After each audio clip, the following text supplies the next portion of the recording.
a proud member of MBC Media Group. Pilipinas, ang oras 8 minuto makalipas ang alas 4 ng hapon. Uy! Nakapag-break ka na ba?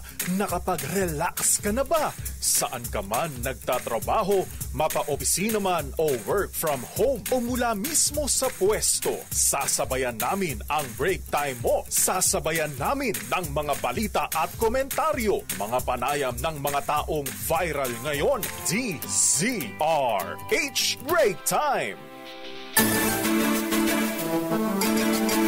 At ang makakasama po ninyo ngayong hapon, minus muna sila kay Deo Macalma dahil humahabol. Ako po si Thea Pecho Corpuz para sa isa na namang edisyon ng Break Time sa DZRH. Ngayon ay araw ng Huwebes, Oktubre 10. Oy, nakapag-check out na ba tayong lahat dyan? Walang pan-check out, wala pang sweldo. Pero ito nga, at meron na namang nakaumang na big time oil price hike. Ipatutupad po yan sa susunod na linggo. Chinese Premier Li siyang pinagsabihan ni Pangulong BBM sa issue ng tensyon sa West Philippine Sea. 20 Pinay na ginawang surrogate mother sa Cambodia na rescue ng DFA. Kandidatura ni Pastor Apollo Kibuloy pinakakansela ng grupo ng mga magsasaka. Bagong DILG Secretary John Vic Remulla hinamon na harangin ang reklamasyon sa Cavite. Mindset ng pulisya sa extrajudicial killing at palakasan system sa promosyon bubuwagin ni DILG Secretary John Vic Remulla. Pogo sa Island Cove sa Cavite, kasadong ipasara ni DILG Secretary John Vic Remulla. Bising-bisi si Seka. Paglabas-pasok ni Mary Ann Maslog sa selda para makipagkita kay Alice Guo, iniimbestigahan. Bulkang Taal nagkaroon ng minor phreatic eruption ayon sa PHIVOLCS. Mga Pinoy na nagsabing sila ay mahirap, dumami pa ayon yan sa pinakahuling SWS survey.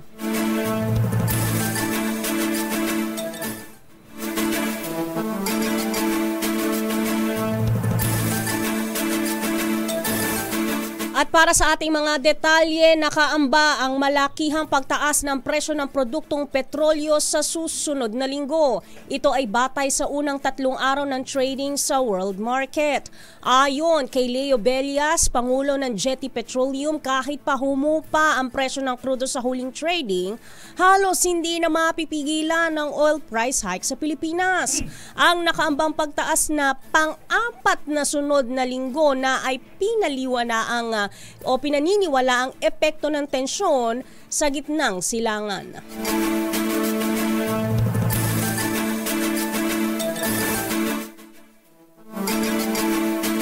Sana switch ko to.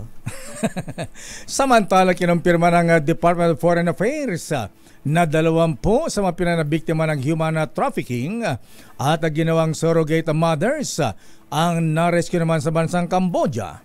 Ayon sa Embahada ng Pilipinas sa Phnom Penh, na-rescue ng Cambodia National Police sa Kandal Province ang mga Pinay. 13 sa kanila ay nagdadalang tao na at kasalukuyang nanatili sa isang lokal na ospital sa nasabing bansa, habang ang 7 iba pa ay naghintay naman na ma-repatriate.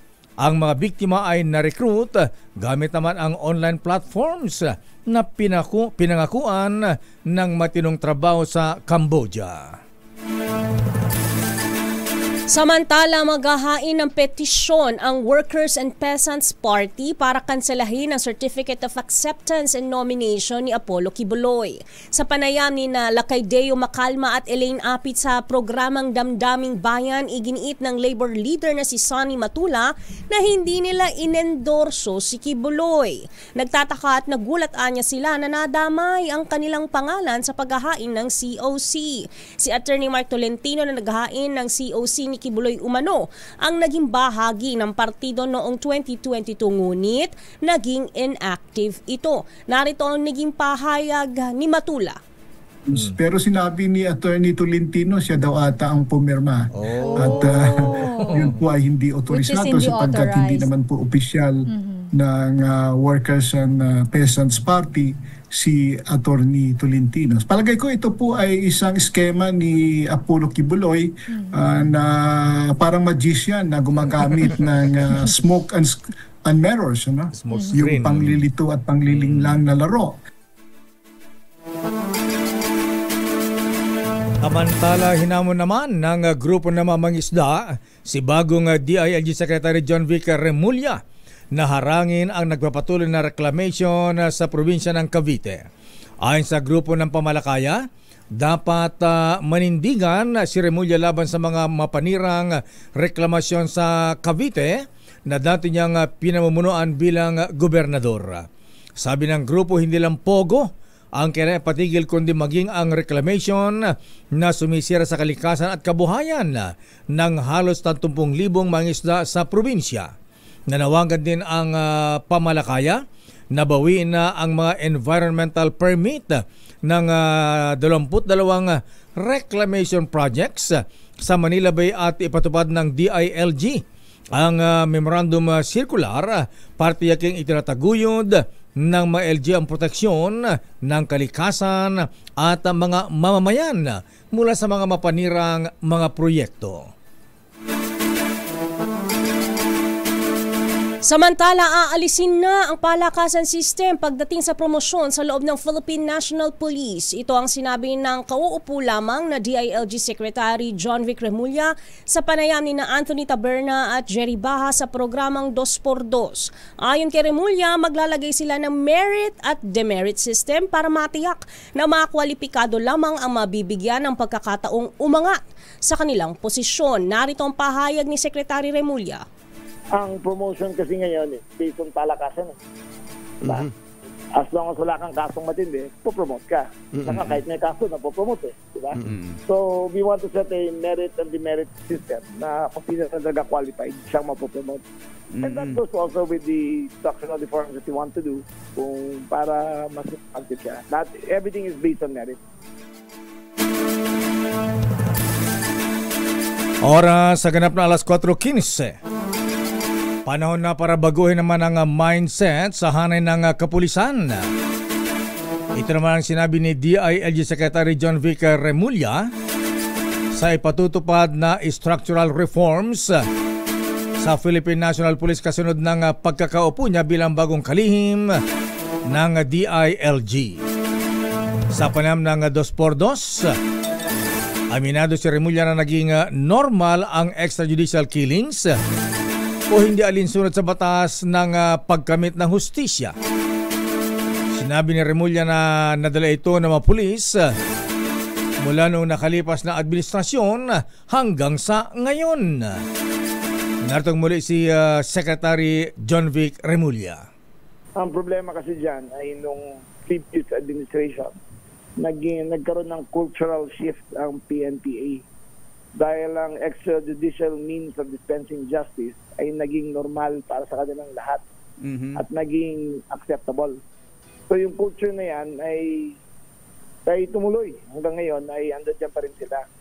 So kailangan nila ng change of mindset at kailangan ng ma-prosecute talaga at ma-determine kung sino ang nag-participate sa EJK at ma-weed out naman yung mga nag-participate yan. Samantala, pangungunahan ni DILG Secretary John Vic Remulla ang pagpapasara ng malaking Pogo community sa Island Cove sa Cavite ngayong taon. Ito ang pagtitiyak ng bagong kalihim sa panayam ng 2x2 ni Anthony Taberna at Jerry Baha. Ayon kay Remulla, siya mismo ang magdadala ng padlock upang ikandado ang Pogo Hub sa bayan ng Kawit. Ang tinutukoy na Pogo ay matagal nang iniuugnay sa pamilya Remulla. Sinabi ng DILG Secretary na upang matuldukan ang mga espekulasyon o hinala, personal niyang ipasasara ang naturang establishmento. Pakinggan natin ang kanyang pahayag.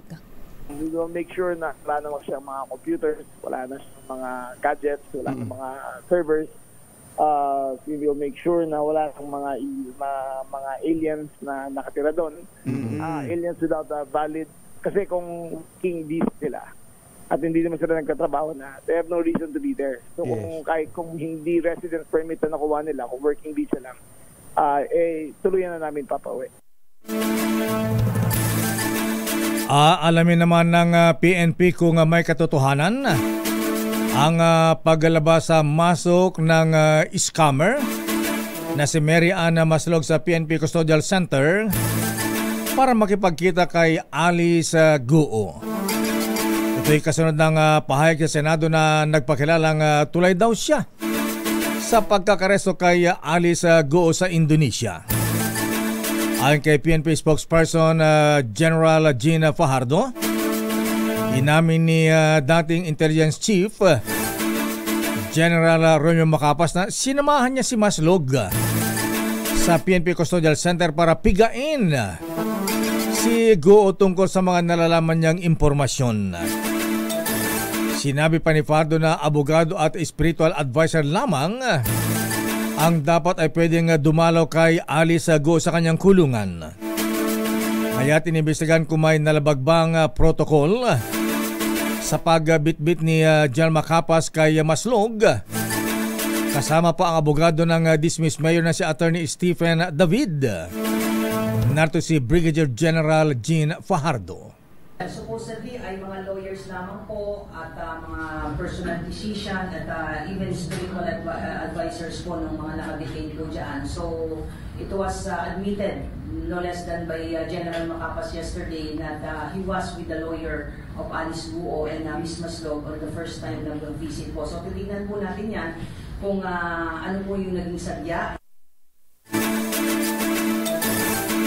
Samantala, muling nagpaalala ang Bureau of Immigration sa mga dayuhang POGO workers sa bansa na voluntaryong ipa-downgrade ang kanilang visa. Ito ang sinabi ni Immigration Spokesperson Dana Sandoval sa panayam ni Angelo Palmones na sa Magandang Umaga Pilipinas sa nalalapit ng deadline ng voluntary downgrading ng visa sa October 15. Giit ni Sandoval, matapos ang October 15 deadline ay auto-cancel na ang kanilang visa. Kung voluntary naman, hindi mapabibilang sa blacklist at maaari pang payagang makabalik ng Pilipinas bilang turista. Narito si Sandoval.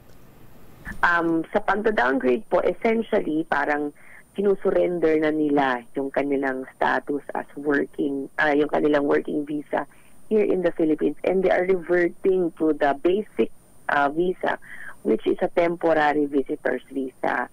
Doon po sa downgrading na yon, they are given 59 days para i-wind down yung affairs nila dito po sa Pilipinas. And they would have to leave the country po within that 59-day period of winding down their affairs. Babalikan natin na lang pang detalye ng ating mga balita. Nako! Ang Bulkang Taal nagkaroon naman ng minor eruption kanina. Samantala, halos 4 na pong bilyong piso halaga ng illegal drugs na kumpiska ng Philippine National Police sa loob ng 2 taon. At mga Pinoy nagsabi nga sila ay mahirap, dumami pa. Ayan. Siyempre, wala naman magsasabing ako ay mayaman, di ba? Unless na mayabang ka. Ayan, Ayan, mayabang ako, Lakay, pero hindi pa rin mayaman. Yan po ay batay naman sa survey ng SWS. Ang detalyang balita niyan sa ating pagbabalik. Standby Let Narciso mula sa Lao. Standby Raymond at Paas. Standby Milky Regunan. Oras, Mr. Michael Ismagay, Mr. Cesar Lee. RH Break Time. Dr. Bengli ganap ng alas 4:22. Ang balitang ito ay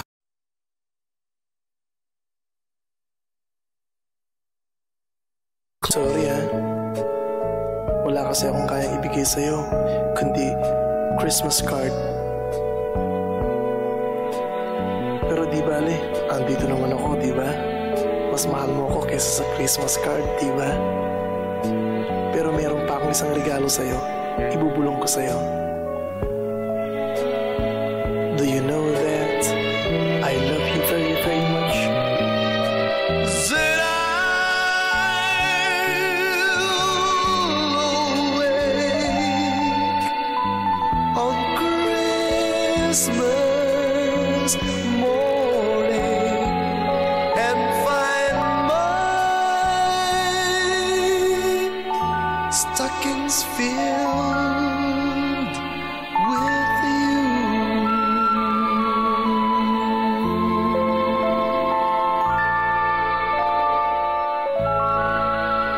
Merry Christmas, Miss Teya, Ninang. Manu po, Ninong, ang sarap ng pandekoko. 76 days na lang. It's Pasko Lakay. Wow, 76 days na lang. Bilis ng panahon. Yes. Samantala sa ating mga balita, standby Leta Narciso, standby Raymond, standby Milky Rigunan. Halos 40 bilyong piso halaga ng illegal drugs ang nakumpiska ng Philippine National Police sa unang 2 taong panunungkulan ni Pangulong Ferdinand Bongbong Marcos Jr. kahit walang order na ganito. The order is dead or alive. Kabilang na rito ang 13.7 billion pesos na halaga ng illegal drugs na nasamsam ng PNP Drug Enforcement Group mula sa ikinasang mahigit 1,600 anti-drug operations. Madaming operation nito. Umabot din sa mahigit na 30,000 katao ang naresto dahil sa illegal drugs mula July 2022 hanggang October 2024. Dami sa sila nakulong. Sa datos ng PNP, pinakamaraming nakumpiska ay shabu na sinundan ng marijuana, kus, cocaine, ketamine at ecstasy. Alam nga yung pinakamasarap dito. Ayoko i-taste test lang kay. Pareho tayo. Allergy tayo sa mga ganyan. Oo, cannot be. Mahirap tumikim. Baka mamaya hanap-hanapin natin. Oo. Samantala, plano ng bagong hepe ng National Capital Region Police Office na si Major General Sidney Hernia na i-modernize ang paglaban ng mga pulis sa krimen. Ayon sa kauupo lang na NCRPO Chief, nais niya ring gumamit ng teknolohiya sa pagmamonitor sa kanyang mga naka-duty na tauhan. Kung mabilis niya ang magiging parusa sa mga tiwaling pulis, mabilis din ang pagkilala sa mga tauhan niyang matitino at magagaling. Aminado naman si Hernia na kailangan pang linisin ang kanilang organisasyon. Bago ang kanyang appointment, si Hernia ang PNP Director for Personnel and Records Management at naging Director din ng PNP Anti-Cybercrime Group. Samantala sa ating mga report, unahin natin ang report mula sa Senado. Pagdinig muli sa kaso ni Pastor Apollo Kibuloy, itutuloy na. Wow! Tapos na ba kay Mayora, kay Alice Goo? Next chapter na lakay. Next chapter naman tayo ngayon, ha? Pastor Kibuloy, itutuloy na sa Senado ayon kay Senator Risa Hontiveros. Kailan ang susunod na palabas? Kailan sisimulan ang hearing kay Pastor Kibuloy Raymond? Aris number 28, Raymond Adpaas, please come in. Raymond. Yes, Mayor. Ipagpapatuloy muli ng Senado ang pagdinig sa kaso ni Pastor Apollo Kibuloy ng Kingdom of Jesus Christ o KOJC. Ito matapos na maantala ng pinumwa dahil sa pagtatago ni Kibuloy. Aking kay Senador Risa Hontiveros ng Senate Committee on Women and Children, eksakta na sa October 23 ang hearing kay Kibuloy. May mga bago manong haharap sa Senate hearing na mga sima ng pastor. Sabi ni Hontiveros, susulat sila sa korte upang hilingin na payagan si Kibuloy na huwag sa pagdinig ng Senado. Umaasa ang senador na Nawala ka, Raymond. Lumabas ka sa bintana. Nasa kalsada na ako. Ganun ba? Na-traffic yung signal. Nasa Skyway ka na ba o nasa Cavitex? Cavitex. Sige, ano muna, 20 kph ka muna. Hazard. Okay, proceed. Umaasa Mayor itong at Mistaya, itong si Hontiveros na makipagtulungan sa kanila yung isa sa mga umano'y trusted ni Kibuloy sa KOJC na si Marisa Dueñas na pumasok sa plea bargaining agreement sa Estados Unidos. Ngayon pa lamang ay nangangampanya na si Hontiveros sa mga kapwa-botante na huwag suportahan ang kandidatura ni Kibuloy sa Senado. Ang mga ibinoboto ay dapat mga lawmakers at hindi mga lawbreakers. Dapat nga daw ay magpakita ito ng kaunting hiya dahil mabigat na kaso ang inaakusa laban sa kanya kaya ng rape at human trafficking. Narito, Senador Risa Hontiveros. Magpakita naman sila ng konting hiya. Ang bibigat po ng mga kasong inihaharap sa kanya, trafficking, abuse, various forms of abuse laban sa mga bata at iba pang mga vulnerableng sektor. Ganong katagal siyang tumakas sa batas, nakakuha pa talaga ng kung anuman para ihain ang sarili bilang isang mambabatas. Gayunpaman, mas nagtitiwala ako sa kakayahan ng ating mga kababayan at magiging kapwa-botante sa susunod na taon na huwag bigyang daan ang ganyang klaseng kandidatura. Kasi ang dapat iboboto ay mga lawmakers, hindi po lawbreakers. Ang bahagi ng naging pahayag ni Senador Risa Hontiveros. Raymond, kailan mapatawag si Pastor? October 23, next week? Next week, Wednesday. Next week. 2 weeks from now. May October 23, parang tingin ko kanina, parang Miyerkules yata. Ayan, tama, Miyerkules. Sabi ng kalendaryo natin dito. Sabi ng Gotong Hardware Calendar.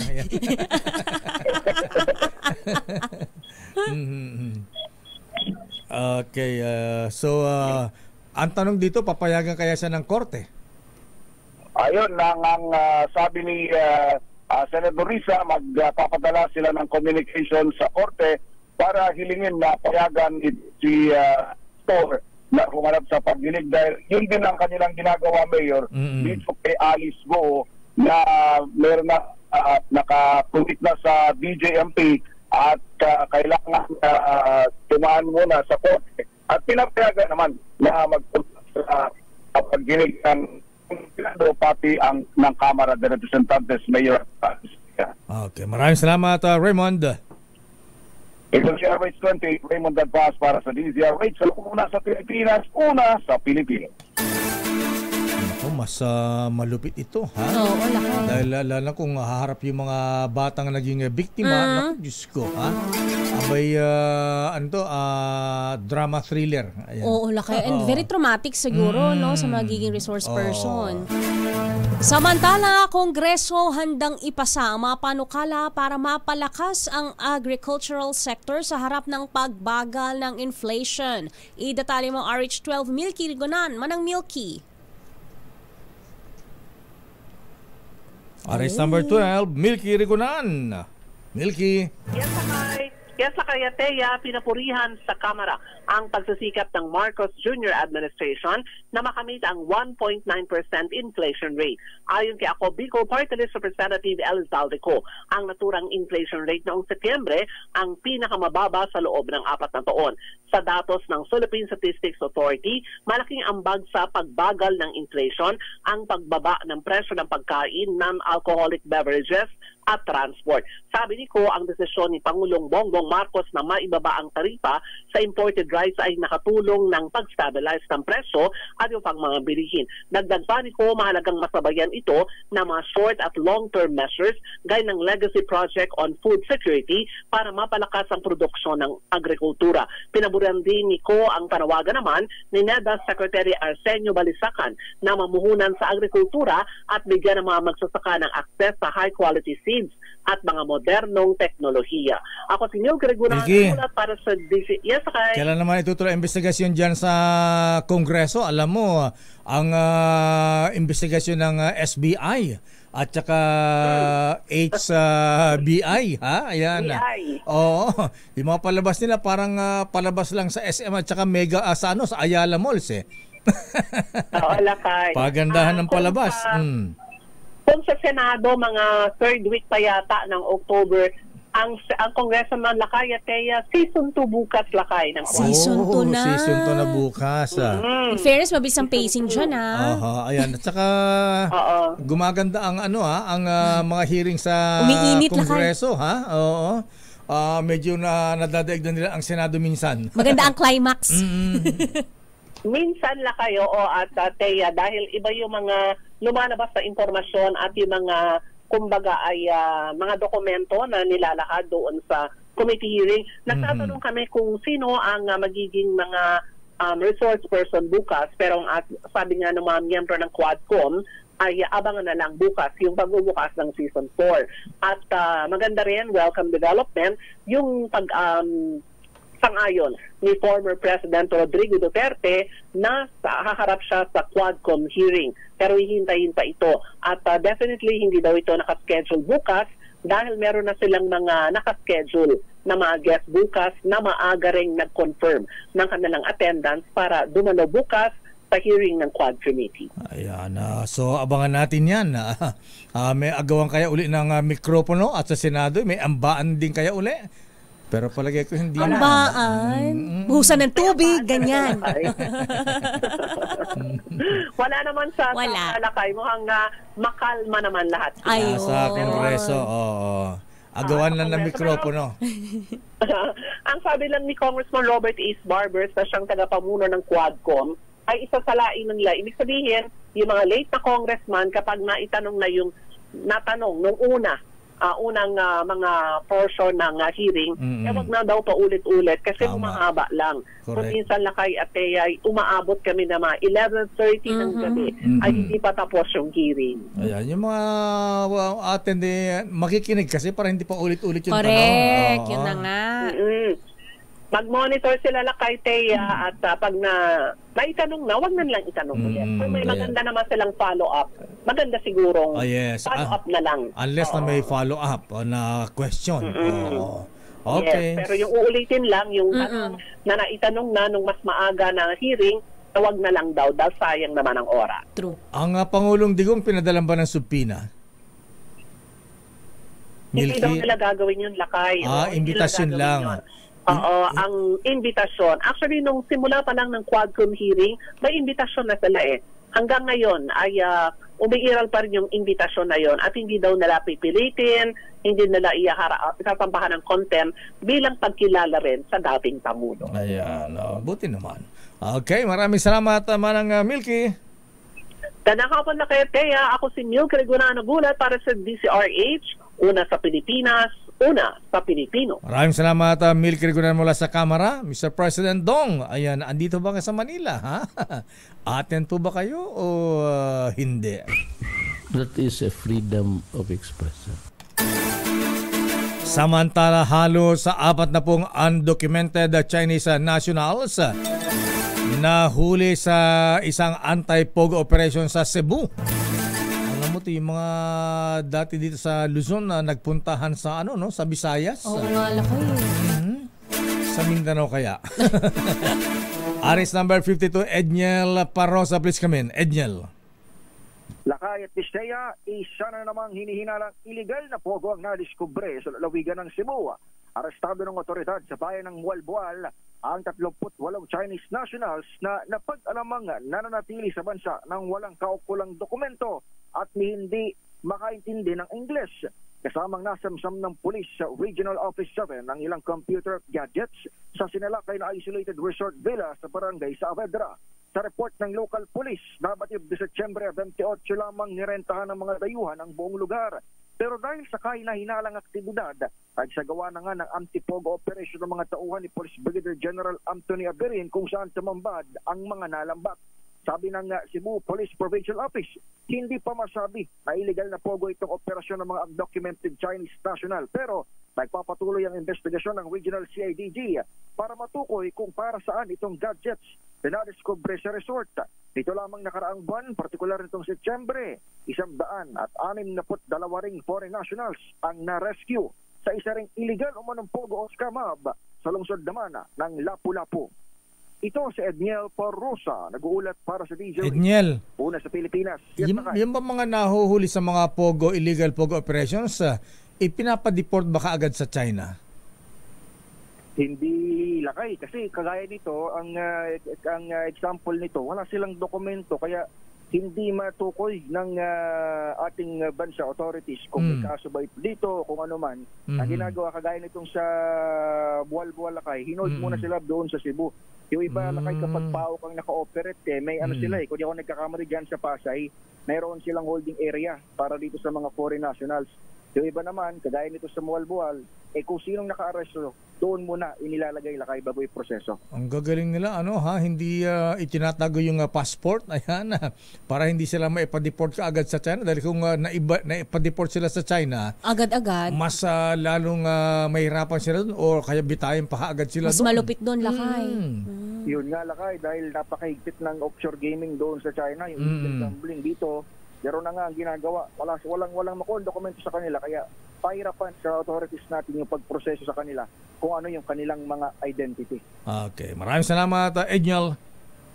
Balik sa inyo, lakay at Misteya.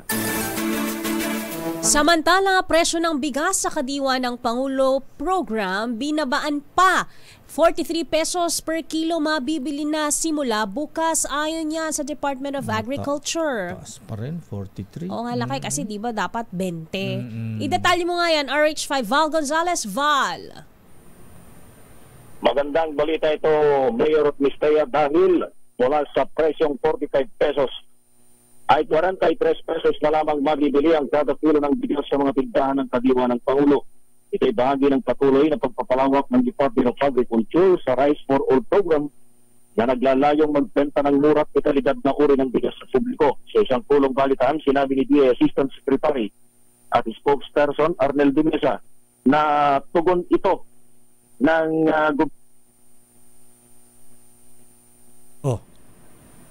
natugon ito ng tugon ito sa nais ni Pangulong Ferdinand Bongbong Marcos Jr. na gumawa ng mga programa na mapakikinabangan ng bawat isang Pilipino. Sisimula ng pagbibenta ng 43 pesos na bigas sa araw ng bukas. Kasabay nito ay nagdagdag pa o magdaragdag pa ang DA ng 20 outlet ng Kadiwa Stores sa iba't ibang lugar sa NCR maging sa Southern Luzon. Target ng DA na makapagtayo ng 1,500 Kadiwa Stores sa buong bansa. Ako si Val Gonzalez, DZRH, una sa Pilipinas, una sa Pilipino. Bata, ganyan boses mo. Minamalaki. Uso ba ang ano ngayon na? Nahawahan ba kita? Nahawa kaya ta kay Misteya? Hindi naman kita nabugahan na. Nahawaan ako, Mayor, dito sa dito sa mga crowded areas dito sa Quezon City. Oo nga pala, makulimlim. Di ba umuulan dyan sa Quezon City? Makulimlim kanina. Parang babagsak ka ulan. Umambon? On the way here. Oo. Mayor, medyo maulap at eto tinitingnan ko dahil naglabas itong Philippine Institute of Volcanology and Seismology o PVOLC siya. Ng kanilang advisory, Mayor, dahil nga dito sa mga ulap na nakikita dito sa Palakang, Maynila. Pero ay pollutants, Mayor. Pollutants. Dahil may kumakalat kasi sa social media na nga binabanggit volcanic smog daw galing dun sa Taal Volcano. Pero pinawi ito ng Philippine Institute of Volcanology and Seismology dahil ito ay pollutants. Medyo matindi. Ang pollutants o matindi yung dumi ng hangin na nalalangkap natin dito sa National Capital Region. Okay nga, Rod. Maraming salamat, Val Gonzalez. Samantala, maganda ito, ha? Pangulong Bongbong Marcos nanawagan ng tunay na commitment ng ASEAN at China sa mga hamon sa South China Sea. Parang walang walang commitment ang ASEAN dito sa issue ng pambubuli ng China sa South China Sea. Alamin natin ang report mula kay Aris number 14, Let Narciso, please come in. Miss Let. Lakay, binigyang diin ni Pangulong Ferdinand Marcos Jr. na kailangang harapin ang nagpapatuloy na mga hamon sa South China Sea. Sa kanyang intervention sa ASEAN-China Summit dito sa Vientiane, sinabi ng Pangulo na higit sa dialogo ay kailangan ng tunay na commitment mula sa lahat ng partido para mapahupa ang tensyon. Ginawa nito ang pahayag sa harap ng patuloy na harassment at pagiging agresibo ng China sa West Philippine Sea. Muling iginiit ni Pangulong Marcos na dapat humanap ng common ground at panindigan ng international law. Nanindigan naman si PBBM na committed ang Pilipinas na palalimin at palawakin ang relasyon ng ASEAN at China para sa pangmatagalang kapayapaan, pag-unlad at kooperasyon sa rehiyon. Kasabay nito ang panawagan ni Pangulong Marcos sa mga miyembro ng ASEAN na madaliin ang negosasyon sa ASEAN-China Code of Conduct. Mula sa Vientiane, Lao, ito si Let Narciso para sa DZRH. Una sa Pilipinas, una sa Pilipino. Anong sagot ng ASEAN dito sa panawagan ng Pangulong Marcos?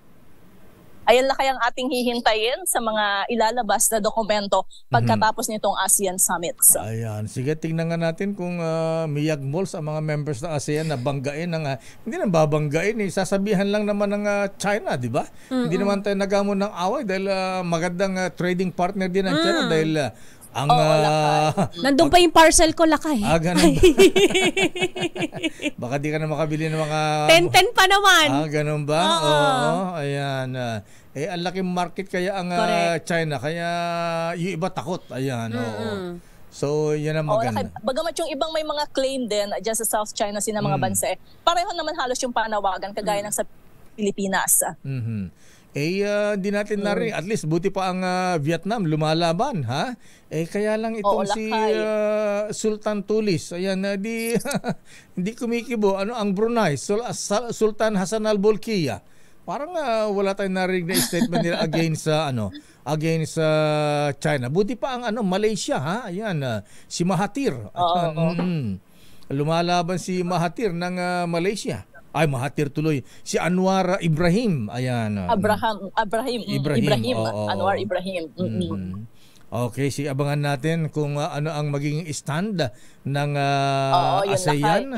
Magkakaroon ba sila ng yagballs? Ayan. Para magkaroon ng stand na medyo matitinag ang China. Lakay. At ayun mismo doon sa intervention nga ni Pangulong Marcos, siya na yung nagsabi na madaliin na yung negosasyon. Ang sabi niya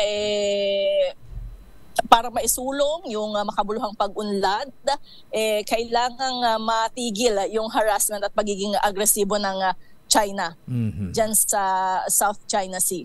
Hanggang kailan matatapos ang ASEAN Summit, Ms. Let? Hanggang sa Biyernes, Lakay. Biyernes. Ano na ba ngayong araw? Biyernes o bukas? Bukas na. Bukas na, oo. Kasi ngayon, marami pang mga summits. Ayan, ang ongoing ngayon, kung hindi ako nagkakamali, ay ASEAN-India. Kanina natapos yung ASEAN Australia at may susunod pang ASEAN-Canada Summit. Teka muna, nagkaharap na ba ang Pangulong Marcos at yung Prime Minister ng China? Yung Premier ng China? Oo, Lakay. Yan nga yung ASEAN-China Summit na nauna kanina. Anong, yung sinabihan ng Presidente, yung Premier na, anong sabi niya? Huwag naman tayo ibuli. Okay, sige. Okay, maraming salamat, Ms. Let. Mula sa Vientiane, Lao, ito si Let Narciso para sa DZRH. Una sa Pilipinas, una sa Pilipino. Tatanungin ko sana kung anong magandang pasalubong sa galing Lao. Pero ano ba magandang produkto ng Lao? Parang walang significant Lakay. Handicrafts siguro nila. Ganon. Kala ko batik. Meron din ba silang batik doon? Alam ko sa Cambodia kasi yan or Sri Lanka balaka yung ganyan. Batik-batik. Alam ko batik Indonesia. Ayan. Babalikan natin lang pang detalye natin mga balita. Naku, si Coach Tim Cone. Abay, hindi pala siya pabor dun sa yung bagong policy pinapatuon nga na 4-point shot sa PBA. Layo-layo nun, ha? Half court na ata. Higit sa half court. Lakay, no? Half court na yata yun, Ilan na ba ang naka 4-point shot, Kristan? Alamin natin sa ating pagbabalik. Oras sa Mistaya. Ganap ng alas 4:53. Sa detalye pa rin ang mga balita, kinalampag ang Bureau of Customs dahil sa lumulutang na namang ngayong Bermans na problema ng mga overseas Filipino workers sa mga ipinapadalang balikbayan boxes. Ayon kay Marisa Magasino ng OFW Party List, ulit-ulit lamang mula sa pagkaantala ang mga padala hanggang sa pagkasira o kaya ay minsan ay pagkawala pa ng laman ng mga balikbayan boxes. Sinabi nito na 2020 pa naman na maghain siya ng House Resolution number 499 na humikayat na magsagawa ng investigasyon. Ayon kay Magsino, ang mapekeng forwarders na ito ay matagal nang nanloloko sa mga OFWs sa pamagitan ng pag-abandona ng mga padala o hindi maayos na paghatid ng mga ito. Sinabi pa ni Magsino na nakapag-release na sila ng 11,551 na balikbayan boxes ngayong 2024. At inayos na rin ang 4,969 unclaimed balikbayan boxes bukod sa mga inabandona. Dahil nga ito ay sumasailalim pa sa legal proceedings para ibigay na lamang na donasyon sa Department of Migrant Workers o kaya ay sa DSWD. Samantala, kinasuhan ng pulisya ang 3 sospek sa pagpatay sa isang student delivery rider sa harap mismo ng sarili nitong bahay sa Pasig City. Ayon kay Eastern Police District Director Police Brigadier General Wilson Asueta, sinampahan ng qualified carnapping o carnapping na may homicide ang 3 naarestong na-inquest na sa Office of the City Prosecutor. Nangyari ang insidente nitong Lunes makaraang pagbabarilin ang 22 anyos na si Alan Vincent Eugenio sa barangay Sumilang. Kapaparada pa lang ng working student mula sa kanyang sideline nang biglang lusubin ng masalarin at para tangayin lamang ang kanyang motorsiklo. Mabilis na natunto ng mga tauhan ni General Asueta ang mga sospek na natagpuan sa katabing barangay sa tulong ng isang saksi. Samantala, happy birthday muna kay Kuyang Edmar Isip. Ay, Kuyang Edmar, ha? Binabati ka ng mga brethren sa TM Kala Masonic Class number 136. Happy birthday din kay Jinggoy. Oy, Jinggoy, happy birthday, ha? Hindi Senator Jinggoy. Jeric Jinggoy Pangan ng Pangasinan. At kay Colonel Dante Aquino at Maria Contessa Magalona. At happy birthday din kay Mr. Willie Titen ng Rolls Royce. Wow, big time! Kumusta ang benta mo ng Rolls Royce ngayon, Mr. Willie Titen, ha? Abay, dumadami ang mga nakita nating tumatakbong Rolls Royce sa mga kalsada. Happy birthday din, Noble Robert Payawal ng Imperial Bagwis Batch 2021. Samantala, pinaigting pa ng Philippine Amusement and Gaming Corporation ang programa nitong Bingo for Eco's upang makalikom ng mas malaking pondo.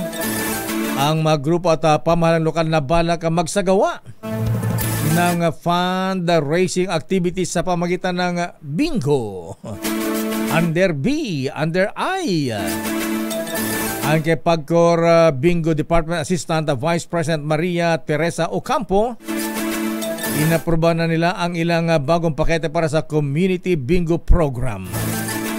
Malaki ba ang kitang kayo sa pabingo?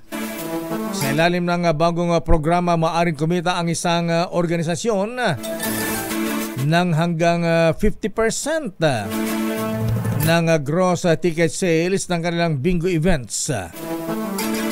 Maaring magbenta ng ticket mula 100 hanggang 1,000. Wow, lalaki ha? Ang mga magpapalaro depende sa pagis na kanilang pipiliin. Ayon pa kay Ocampo, ang Bingo for a Cause o fundraising ay magandang pagkakataon para sa mga community at samahan na maglibang ng naayon sa batas habang nag-aambag pa sa pamahalaan. Para sa karagdagang impormasyon, abay tungkol sa pabingo, tawagan lamang si Miss Josie Donna 0917-843-0970. Samantala, dumami ang bilang ng mga Pilipino na nagsabing sila ay mahirap. Ito ay batay sa latest survey ng Social Weather Station noong September 14 hanggang 23. Ayon sa SWS, 59% ng mga Pilipino ang itinuturing ang sarili nilang dukha, na mas mataas kumpara sa 58% na naitala sa kaparehong survey noong nakalipas na June.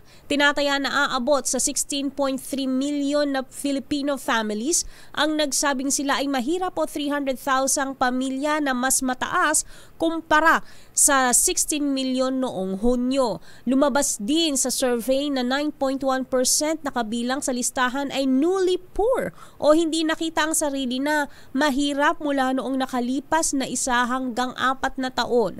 Bukod sa 2.5 million na pamilya na newly poor, 2.3 million ang nasa kategorya bilang usually poor at 11.5 million ang laging mahirap o always poor. Teka muna, batiin din natin ito, ha? Yung dating girlfriend ni Erica Dastas. Oy, happy birthday! Para sa mga kaibigan, kakilala ni Erica Dastas, ipinapalam po sa inyo na ang kanyang dating girlfriend na si Tricia Dastas ay birthday ngayon. Ayan. Uy, papasamgip yan, lakay. Palagay ko nga. At sa ating balitang sports, abay si si Coach Tim Cone. Abay parang ayaw sa 4-point shot na ipinapatupad ng PBA ngayon. Hindi niya bet? Ayaw niya, hindi niya bet. Tristan Carag, bakit? Ba't ay ni Coach Tim Cone? Tristan. Idea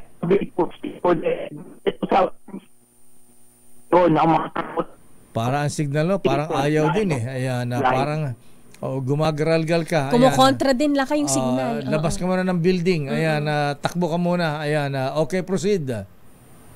And unang 4-point shot. Ala talaga. Halo. Pangit ang signal mo, Kristan, ha? Ayan, nabukas ka na mag-report.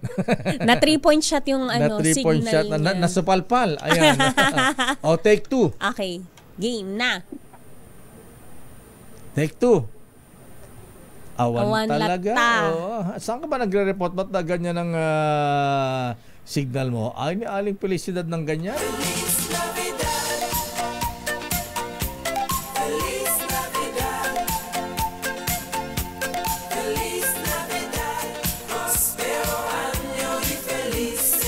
At yan ang kabuhan natin palatuntunan ng break time.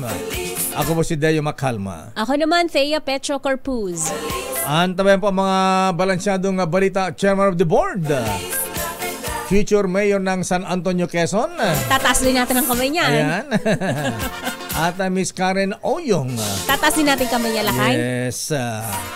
Hindi, isang Filipino citizen. At hindi siya spy. Yun. Bye-bye. Ingat. Paalam ka na ba? Yes, lakay. Oras ganap na 5:05.